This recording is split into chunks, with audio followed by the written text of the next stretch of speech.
Alright guys, week 1 is officially in the books. We are 1 week in, and we got some surprises, some stuff that happened about how you thought would happen. But the power rankings, hopefully the video uploads this time. At the bottom, undisputably the worst team in the league through 1 week is Lutz. Hurricane happened, he auto-drafted, this team's awful. He's in the stacked division with a shit team, so he'll probably stay there. Coming in at 11, we have Josh Knockin. Josh's team lost, didn't lose by the worst, but his team's just not very good. I hate his running backs with Sproles, who's not really, he's kind of a running back, but I thought he took him way too high. I think Ronnie Brown sucks, and Ryan Matthews is going to take his job in a week or two, so he's not a very good option. At 10, I went with D. Benny. I think Dave's team underperformed more than any other team this week, only because I don't think Stafford's going to throw 3 picks a lot of weeks, and I definitely don't think Megatron's going to have no touchdowns a lot of weeks. That's just not going to continue to happen. 9, I went with T. Dirks. I think T. Dirks' team is pretty much in a similar boat as Dave's, except with Fred Jackson hurt, he does not have very much at running backs. But I think his team it could get better. I think it'll climb. I think Phil Rivers will play better. And I expect him to come back a little bit this week against Berg. At 8, I went with Phil.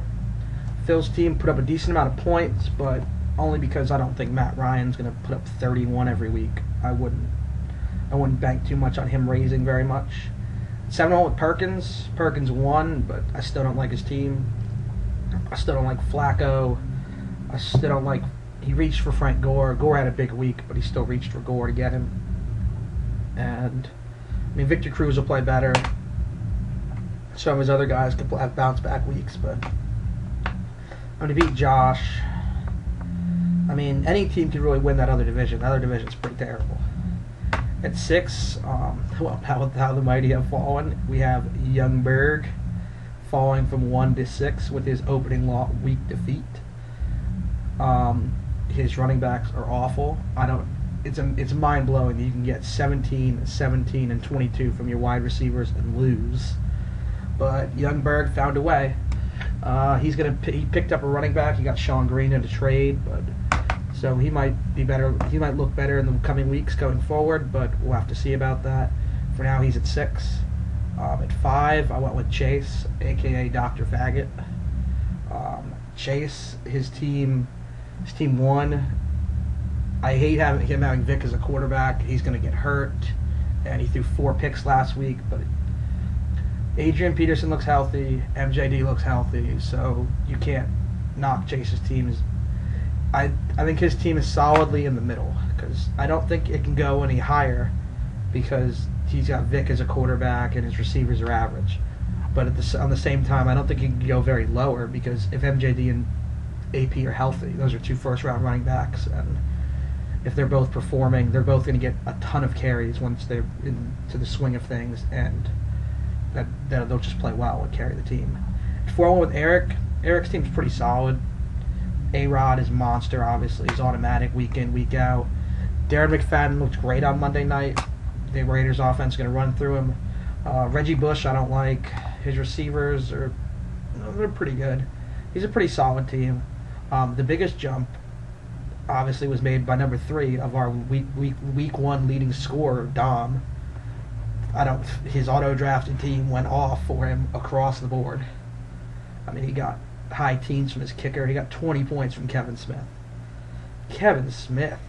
I mean, that's just production that you can't imagine getting again. But for now, I mean, you put up all those points, you win, you got to be up pretty high. I don't think his team is the best team in the league, obviously, but his team's pretty solid, especially considering it was auto-drafted. But you can't knock putting up 121 points. So Dom's at number 3. Number 2, I went Bryce. I appreciated watching Bryce smack Berg around. I always enjoy watching Berg lose at things. It makes me giggle. Bryce's team is very solid. I mean, obviously Peyton's back. If you watch Sunday night, Peyton's back. Ray Rice isn't going anywhere. So Bryce has a very solid team. I mean, he put up 115. Very solid week. Solid week 1. He's got a good team. And you can't really go wrong with that. And at number 1, you got to look at my team. My team is stacked. Oh, my team is loaded. You guys remember that time where the number 1 team in the league then got Andre Johnson for a bench running back? Because that just happened too. So my team, the rich get richer. My team gets better. Reggie Wayne is now a bench player, putting up 14 a week with, Brady, Forte. Doug Martin's pretty good. He's not bad as a running back. Then a receiving core of Steve Smith, Andre Johnson, Percy Harvin or Reggie Wayne, Jimmy Graham at tight end. The 2 New York defenses, they're both pretty much feast or famine defenses. The Jets defense scored 2 touchdowns for me last week. And Prater's a pretty solid kicker. So pretty much that's the rankings. Oh, and another thing I've decided to do. We're doing Move of the Week and Embarrassment of the Week on a weekly basis. This week's Move of the Week, you got to give it to Dom.